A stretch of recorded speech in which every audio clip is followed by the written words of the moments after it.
Welcome dear नाम।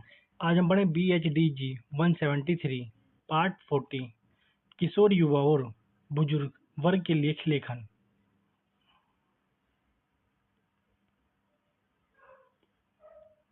किशोर युवा और बुजुर्गों वर्ग के लिए लेखन का अभिप्राय। देखते देखते परिवार की विभिन्न इकाइयों की भूमिका में काफी परिवर्तन आ गया है। खास तौर पर किशोर युवा और बुजुर्ग वर्ग की स्थिति बदलती है। गौर करने लायक बात यह है कि अब तक घर का पूर्ण सदस्य ही परिवार और समाज की एक आर्थिक इकाई है बतौर देखा जाता है, लिहाज उसके इर्द गिर्द ही लेखन और उससे जुड़ी विषय वस्तु का तान बान बुना जाता है। अब युवाओं, किशोर और बुजुर्ग वर्ग की अपनी नियति स्वतः सामने आने लगी है। उनकी दिनचर्या जरूरत और बदलती भूमिका को सामने लगाने में इस दौरान की पत्रकारी ने अहम भूमिका निभाई है। उन पर फोकस करके खास तरह के लेखन लिखे जा रहे हैं। वही पूरे परिवार के लिए धर्मयुग का साप्ताहिक हिंदुस्तान जैसे एक ही पत्रिका की अवधारणा लगभग खत्म हो गई है। संदेह नहीं है कि इन व्यापक परिवर्तन ने पत्रकारी और लेखन पर भी असर डाला है। इसका असर इन दिनों का पत्रकारिता में विभिन्न विषय के चयन, प्रस्तुत और शैली पर साफ देखा जा सकता है। इन वर्गों के लिए लेखन का महत्व किसी भी देश के किशोर, युवा और बुजुर्ग वर्ग की स्थिति यह साफ करती है कि हमने दरअसल कैसे समाज तैयार किया है। युवाओं और किशोरों से भावी समाज तैयार होते हैं, बुजुर्गों से उस स्थापित मिलता है। देखें तो उदारीकरण के बाद भारत में पीढ़ियों के बीच खाई और चौड़ी हुई है। जहाँ एक तरफ युवाओं और बुजुर्ग की समस्या बड़ी है, वहीं समाज में उनके लिए व्यापक जगह भी कम बनी है। ये दोनों पहलू इस दौर में फीचर लेखन का व्यापक संदर्भ कर तैयार करते हैं, जहाँ करियर के प्रतीक चिंता, जीवन के प्रतीक उन्मुक्त नजरिया, उपभोक्ता रुझान और देश के प्रतीक खुलापन आज के युवाओं और किशोर वर्ग की हकीकत बनती है जा रही है। वही बुजुर्गों को बढ़ती असुरक्षा, अकेलापन और उपेक्षा का सामना करना पड़ता है। भारतीय मध्य वर्ग में संयुक्त परिवार खत्म होते जा रहे हैं, लिहाज अकेला होना इस समाज के बुजुर्गों की नियति बनाती जा रही है। युवा और बुजुर्गों के लिए बीच संवाद अब लगभग खत्म हो चुका है। हालचाल कुछ इस तरह है जैसे कि एक भारतीय समाज में दो भिन्न युग के लोग रहते हैं। इन बदलती परिस्थितियों को लेखन की अपार संभावना है। सामाजिक पृष्ठभूमि। भारतीय समाज शुरू से ही परंपरागत मूल्य से जुड़ा रहा है। यह परंपरा एक पीढ़ी से दूसरी पीढ़ी तक संचालित होती जाती है। आधुनिक भारतीय समाज में इस तरह की श्रृंखला टूटने लगी है। नतीजा यह हुआ है कि पारंपरिक मूल्य का हास्य हुआ, मगर उसकी जगह नए मूल्य स्थापित नहीं हुए। पश्चिम जीवन शैली का तेजी से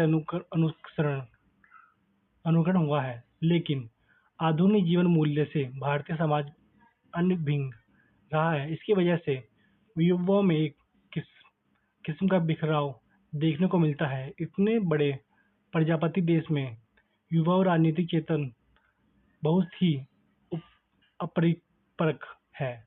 वहीं उपभोक्तावाद का असर किशोर और युवाओं पर पड़े है। किशोरों में करियर की प्रति स्पष्ट नजरिया होता है और अधिक पैसा कमाने की होड़ में भी दिखते लगी है। परंपरागत समाज के तौर तरीके खत्म होने के साथ स्त्री पुरुष के बीच दूरी घटती और यूं स्वतंत्रता बढ़ती है। प्रेम की परिभाषा बदलती है। आज का युवा जीवन को ज्यादा व्यवहारिक होकर जीने में यकीन रखता है। इसके संक्रामक पहलू भी सामने आए हैं, लेकिन इसके चलते भारतीय समाज में एक बड़ा संकट भी पैदा होने लगा है। मानसिक रूप से परंपरागत समाज में युवा समाज में समाज से जुड़ा मध्य वर्गीय युवा एक दोहरी मानसिकता में भी जी रहा है।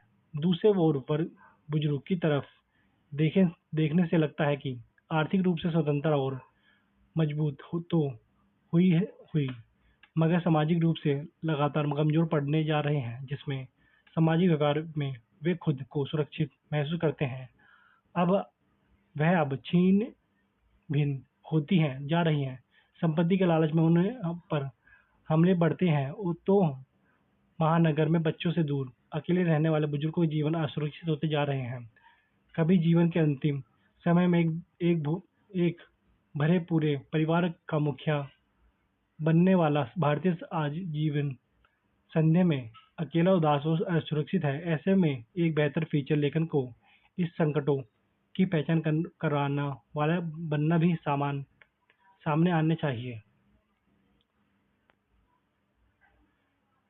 टेक्नोलॉजी और भारतीय किशोरी बदलती टेक्नोलॉजी ने किशोरों के जीवन पर व्यापक प्रभाव डाला है। सैटेलाइट चैनलों की इसमें सबसे अहम भूमिका है। विज्ञापन, टीवी से सीरियल और फिल्मों उनकी जीवन शैली में उपभोक्ता के दखल का प्रमुख ओजोन रहे हैं। ग्लोबलाइजेशन के दौर में नौकरियों के बढ़ते अवसर, पश्चिम जीवन शैली के तेजी से प्रसार, इंटरनेट के बढ़ते इस्तेमाल और शिक्षा के क्षेत्र में उदारीकरण ने भी उन पर काफी असर डाला है। इसका सीधा असर हम उनकी जीवन शैली पर देख सकते हैं। खास बात यह है कि समाज के इस वर्ग के लिए नई टेक्नोलॉजी की कोई अजूबा चीज नहीं है। परंपरागत शिक्षा की बजाय सूचना प्रौद्योगिकी और प्रबंधन के पाठ्यक्रमों पर ज्यादा जोर है। आईटी और मैनेजमेंट के इन संस्थानों ने एक नए किस्म का सांस्कृतिक को विकसित किया है। तस्वीर का एक बिल्कुल उल्टा पहलू यह है कि उदारीकरण के बाद सामाजिक असमानता भी तेजी से बढ़ती है। जहां मध्य वर्ग और उच्च मध्य वर्ग के किशोर की जीवन शैली में तेजी से बदलाव देखने जा सकते हैं, वहीं निम्न मध्य वर्ग जीवन जीने वाले परिवारों को किशोर शोषण और अपराधीकरण का शिकार हो रहे हैं। बदलती असमानता उनमें हताशा और कुट पैदा कर रहे हैं। एक बार देख लेना। अकेले होते बुजुर्ग भारतीय बुजुर्गों के लिए यह दौर अकेलापन का है। समाज में अनुभव से प्राप्त ज्ञान के पीढ़ी दर पीढ़ी संचार की प्रक्रिया लगभग खत्म हो चुकी है, जिसका नतीजा यह हुआ है कि बुजुर्ग से सहसा अप्रासंगिक अप्रासंगिक हो गए हैं। नई पीढ़ी समझती है कि इस दौर के लिए उनके जीवन अनुभव का कोई मूल्य नहीं है। शहर और गांव दोनों ही जगह वे अकेले और उपेक्षित होते जा रहे हैं। इस दौरान में करियर के चलते बेटे बेटियां से दूर होने की विश्वासता भी उनके साथ है। वे इस समाज में असुरक्षित भी हुए हैं।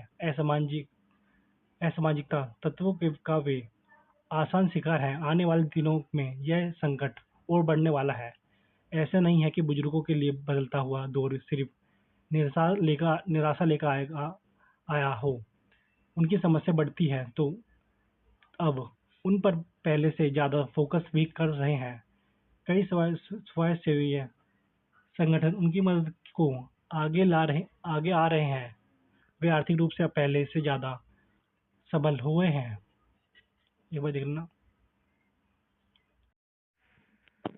रिश्तों में तनाव रिश्ते अब पहले जैसे सहज नहीं रह गए हैं। रिश्तों में आए तनाव की तमाम वजह हो सकती है, मगर तनाव अब सतह पर दिखने लगा है। बुजुर्गों की नई पीढ़ी से असहमति तो पहले से ही थी, और अब तो इस मामले में आज के बुजुर्ग आत्मसंपूर्ण की स्थिति में पहुंच गए हैं, मगर उनके बीच आपस में ही असहमति के स्वर उभरने लगे हैं। वहीं युवा दंपतियों के बीच तनाव और आम होने लगे हैं। सहनशीलता घटती है और तलाक की घटनाएं तेजी से सामने आ रही हैं। लिखने के लिए आवश्यक योग्यताएं। इन वरिष्ठ वर्गों पर लेखन के लिए किसी आंतरिक योग्यता की जरूरत नहीं है, मगर लिखने वाले में समाज में बहुत सुरक्षा स्तर पर होने वाले बदलाव को भी पकड़ने की क्षमता होनी चाहिए। गौर करें तो मीडिया ने भी अपनी खबरों की प्राथमिकता बदलती है। अब हास्य, राजनीतिक और अपराध के अलावा रहन-सहन और समाज में आ रहे बदलाव भी रोजमर्रा की खबरों का एक बड़ा हिस्सा होता है। दिक्कत सिर्फ इतनी है कि इन खबरों में यथार्थ प्रस्तुति के पीछे कोई दृष्टिकोण या नजरिया नहीं है होता। अक्सर इन खबरों के को बिकाऊ या सनसनीखेज सनसनीखेज सॉरी सनसनीखेज बनाने पर जोर रखते हैं। इस वजह से कई बार सामाजिक हलचलों के सुर्खियों नकारात्मक मूल्य को भी पक्ष देने लगती हैं। ऐसी स्थिति में इन विषयों पर फीचर लेखन वाले की अहमियत और उनकी खुद की जिम्मेदारी बढ़ती जा रही है। बाकी देख लेना, ये कौन सा आंसर है?